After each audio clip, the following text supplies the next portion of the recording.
Bundestagga Jarmalka ayaa ansixiyay sharci cusub oo si adag u xakameynaya isticmaalka daroogooyinka loo yaqaan party drug oo ay ka mid yihiin lagaas iyo walxaha loo adeegsado KO-trophanka sida GBL iyo BDO.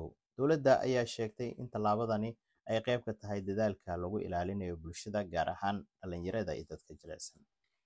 Dhinaca tamarta, dowladda Jarmalka waxay ogolaatay in la dhiso warshado koronto oo gaas ku shaqeeya ilaa sanadka 2031.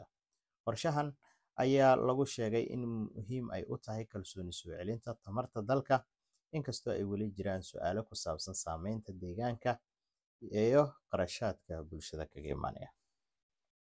Warbixin dhaqaale oo cusub ayaa muujinaysa in warshadaha Jarmalka ay sanadkii la soo dhaafay lumiyeen in ka badan 100,000 oo shaqooyin ah, taas oo muujinaysa hoos u dhac cusub oo soo food saartay warshadaha.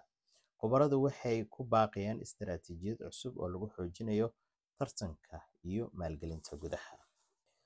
Wararka muhaajiriinta, dowladda Jarmalka ayaa qaybtii hore ee sanadkan 2025 dib u celisay 3,109 muhaajiriin dalal kale ka tirsan Midowga Yurub, iyadoo hoos u dhac ku yimaada fulinta nidaamka Dublin-ka. In ka badan 20,000 oo codsi dib u celin ah ayaa loo soo gudbiyay, balse kaliya 15% ayaa la hirgeliyay. Khubarada socdaalka ayaa sheegay in arrintan ay muujinayso culeyska iyo gaabiska ka jira nidaamka magangalyoonka ee Midowga Yurub.